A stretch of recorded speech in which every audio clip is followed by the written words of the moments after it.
It's Alicia. So, back to school. I know.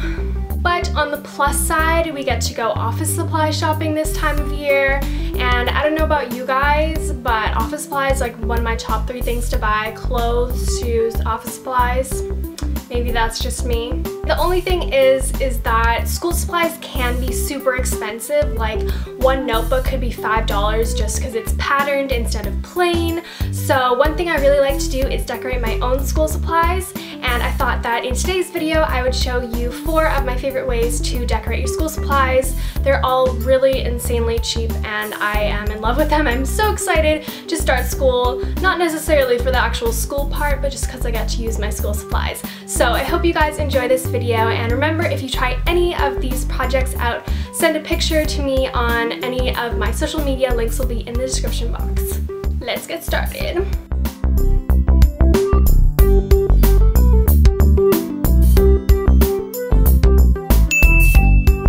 For this first project, you'll need various patterns of fabric tape, some scissors, pens, and/or pencils.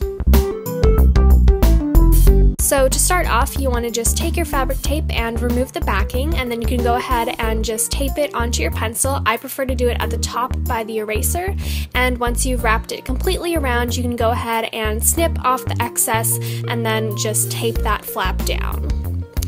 Then you can go ahead and do the same with another pattern.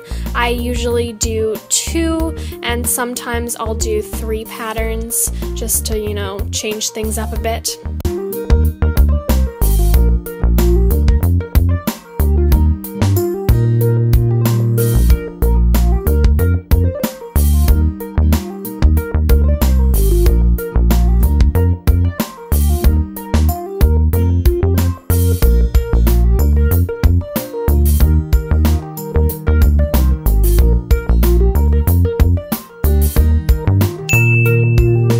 For the fabric tape binder, you will need a binder, of course, some antibacterial wipes, scissors, and fabric tape. The first step, you want to just take your antibacterial wipe, and it doesn't have to be anything special, just any one you can get at the grocery store, and go ahead and just wipe down your binder. This is going to make sure that the tape will stick because you'll have removed all of the dust. Just make sure you let the binder dry before you put the tape on, because it would be a little tough if you didn't. So next, for the fabric tape, again, just remove the backing on any one pattern, and then you can go ahead and just tape it along the length of your binder.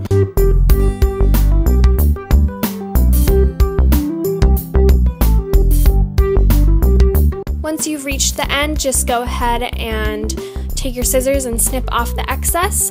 And I decided to go with 3 different patterns of fabric tape just because that's how many were in the package that I bought.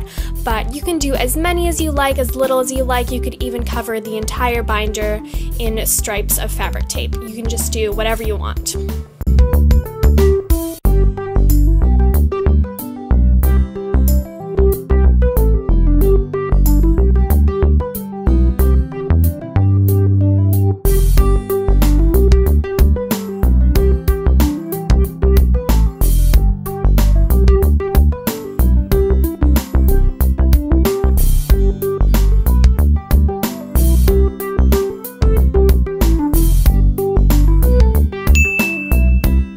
Confetti binder, you will need construction paper, packing tape, a binder, of course, some scissors, and antibacterial wipes. So like we did before, you want to just take your antibacterial wipe and wipe down your binder and make sure to let it dry before you try to put anything on it.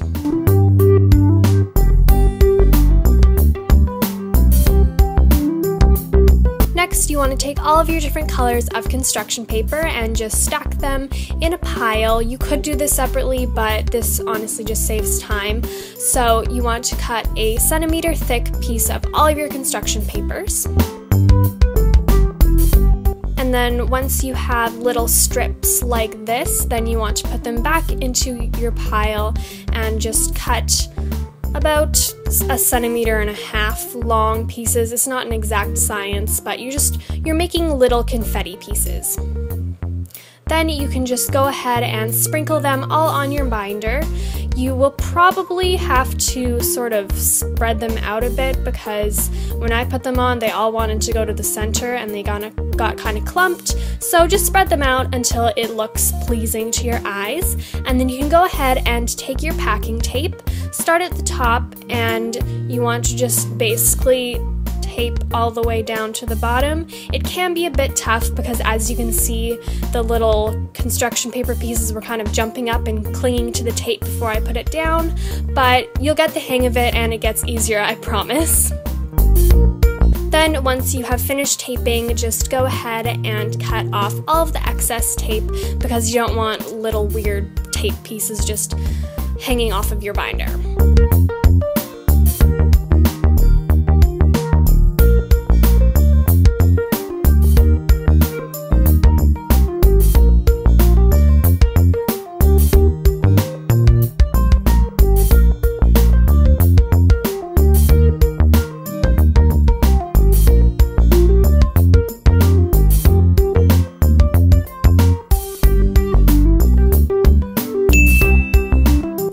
Personal favorite craft, you'll need some pencils, a travel size shampoo bottle, acrylic paint, and some masking tape. First things first, you just want to take your acrylic paint and the bottle and just squeeze some of the paint into your travel size shampoo bottle. The amount is totally up to you, but you just kind of want to take your pencil and measure it sort of so you know how much of the pencil is going to be covered. And you can leave the paint as it is, but I only had white paint, so a little tip for you guys is if you put a little bit of food coloring into your paint, you can just go ahead and shake it until the paint and food coloring are completely mixed and you have pink paint or whatever color you decide. Once you have your paint, you want to go ahead and start taping off your pencils unless you want the entire pencil to be covered. So I decided to tape most of my pencils, probably like 3/4 of it, and in the end you'll have something that looks like that. So you can go ahead and dip your pencil into the paint, and obviously the taped part won't have paint on it and the untaped part will. It's really important that these pencils dry vertically because if you dry them horizontally, the paint won't set evenly and it will just be a very big mess. So I recommend taping them to a cupboard of some sort, and you really want to protect the area below your cupboard because it does have a tendency to drip. Then once your pencils have finished drying, you can go ahead and remove the tape and you'll have your finished painted pencils.